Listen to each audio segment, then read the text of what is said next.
ANM ನ್ಯೂಸ್ಗೆ ಸ್ವಾಗತ. ನಮಸ್ಕಾರ ಚಿಂತಾಮಣಿ. ನಮ್ ಕೈಲಾಸಗಿರಿ ಬೆಟ್ಟದ ಹತ್ರ 3 ವರ್ಷದಿಂದ ಇರುವಂತಹ ಈ ರೆಸ್ಟೋರೆಂಟ್ ಬಗ್ಗೆ ನಿಮಗೆ ಗೊತ್ತಾ? ಸಿಂಪಲ್ ಆಗಿ ಹೇಳ್ಬೇಕಂದ್ರೆ ಒಂದೇ ಜಾಗದಲ್ಲಿ ಎಲ್ಲಾನು ಸಿಗುತ್ತೆ. ಇದ್ರ ಹೆಸರು ಯಂಗ್ ಸ್ಕೈ. ಜಸ್ಟ್ ಹೋಟೆಲ್ ಅಲ್ಲ, ಫುಲ್ ಕಾಂಬೋ ಪ್ಲೇಸ್ ಅಂತ ಅನ್ಕೊಳ್ಳಿ. ಫ್ಯಾಮಿಲಿ ಜೊತೆ ಹೋಗ್ಬೇಕಂದ್ರೆ ಟೆನ್ಷನ್ ಬೇಡ, ಕಂಫರ್ಟಬಲ್ ಸೀಟಿಂಗ್ ಇದೆ, ಇನ್ನು ಪ್ಲಾನಿಂಗ್ ಚೆನ್ನಾಗಿದೆ, ಫ್ಯಾಮಿಲಿ ವೈಬ್ ಕೂಡ ಕೊಡುತ್ತೆ. ಇನ್ನು ಫ್ರೆಂಡ್ಸ್ ಜೊತೆ ಹೋಗ್ಬೇಕು ಅಂದ್ರೆ ಸಪರೇಟ್ ಬಾರ್ ಸೆಕ್ಷನ್ ಕೂಡ ಇದೆ. ಎಸ್ಪೆಷಲಿ ವೀಕೆಂಡ್ ಅಲ್ಲಿ ವೈಬ್ ಫುಲ್ ಆನ್ ಆಗಿರುತ್ತೆ. Music, chill mood, long talks, perfect setup. ಇನ್ನು ಫುಡ್ ವಿಷಯಕ್ಕೆ ಬಂದ್ರೆ ವೆಜ್ ಮತ್ತು ನಾನ್ ವೆಜ್ ಕೂಡ ಇದೆ. ಚೈನೀಸ್ ಐಟಮ್ಸ್, ರೋಟೀಸ್, ಕರೀಸ್, ಫಿಶ್ ಲವರ್ಸ್ಗೆ ಟುನಾ ಫಿಶ್, ರಾಯಲ್ ಫಿಶ್ ಕೂಡ ಮಿಸ್ ಇಲ್ಲ. ಟೇಸ್ಟ್ ಮತ್ತು ಕ್ವಾಲಿಟಿ ಸಕ್ಕತ್ತಾಗಿದೆ. ಇನ್ನು ಫಂಕ್ಷನ್ಸ್ ಏನಾದರೂ ಮಾಡಬೇಕು ಅಂತ ನಿಮಗೆ ಪ್ಲಾನ್ ಇದ್ರೆ ಇಲ್ಲಿ ಬರ್ತ್ಡೇ ಆಗಲಿ, ಸ್ಮಾಲ್ ಫಂಕ್ಷನ್ಸ್ ಆಗಲಿ, ನಿಮಗೋಸ್ಕರ ಒಂದು ಪಾರ್ಟಿ ಹಾಲ್ ಕೂಡ ಇದೆ. ತುಂಬಾ ಸಿಂಪಲ್ ಮತ್ತು ನೀಟ್ ಆಗಿದೆ.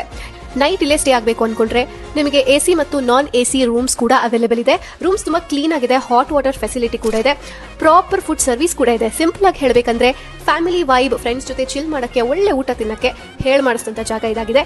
ವೀಕೆಂಡ್ ಅಲ್ಲಿ ಚಿಲ್ ಮಾಡಕ್ಕೆ ಇದು ಪರ್ಫೆಕ್ಟ್ ಪ್ಲೇಸ್. ಟೈಮ್ ಸಿಕ್ಕಿದಾಗ ಒಂದ್ಸತಿ ಹೋಗಿ ನೋಡಿ ಫ್ರೆಂಡ್ಸ್ ಜೊತೆ.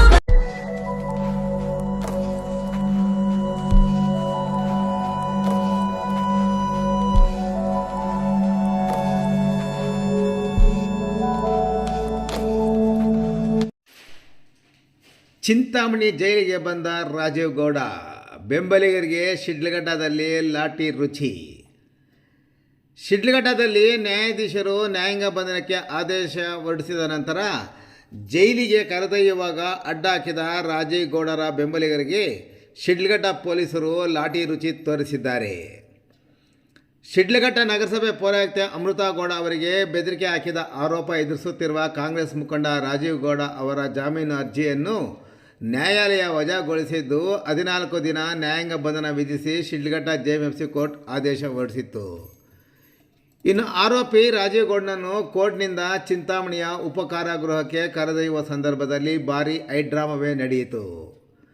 ರಾಜೀವ್ ಗೌಡರನ್ನು ಜೈಲಿಗೆ ಕರೆದೊಯ್ಯುತ್ತಿದ್ದ ವಾಹನವನ್ನು ಕೋರ್ಟ್ ಬಳಿ ಅಡ್ಡ ಹಾಕಿದ ಅವರ ಬೆಂಬಲಿಗರು ಜೈಕಾರಕ್ಕೆ ಯತ್ನಿಸಿದ್ದಾರೆ.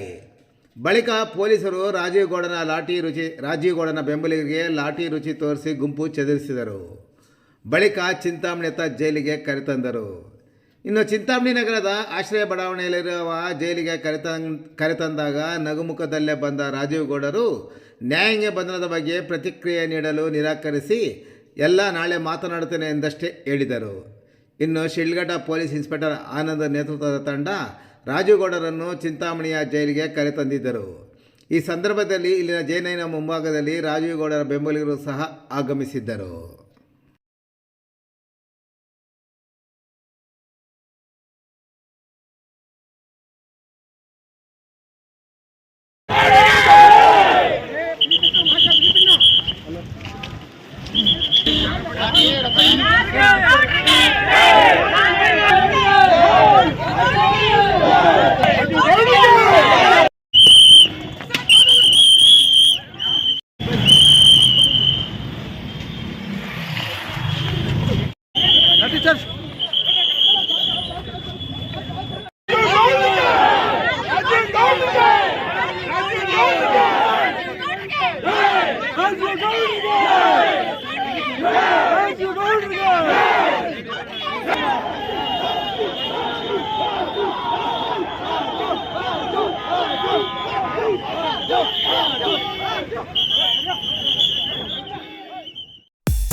ಸರ್ ಇವತ್ತರ ಬಂಧನದ ಬಗ್ಗೆ ಸರ್ ಇವತ್ತರ ಬಂಧನದ ಬಗ್ಗೆ ಎಲ್ಲ ಇದ್ರ ಡೀಟೇಲ್ ಆಗಿ ನಾಳೆ ಆರ್ಗ್ಯುಮೆಂಟ್ ಇದೆ ಕೋರ್ಟ್ ಸರ್ ನ್ಯಾಯಾಂಗ ಬಂಧನ ಕೊಟ್ಟಿದ್ದಾರೆ ನಿಮಗೆ ಸರ್ ಅದ್ರ ಬಗ್ಗೆ ಏನು ಹೇಳ್ತೀರಿ ಸರ್ ನಾಳೆ ಮಾತಾಡ್ತೀನಿ ಎಲ್ಲ ನ್ಯಾಯಾಂಗ ಬಂಧನಕ್ಕೆ ಒಪ್ಪಿದ್ದಾರೆ ಸರ್ ಎಲ್ಲ ನಾಳೆ ಮಾತಾಡ್ತೀನಿ ಓಕೆ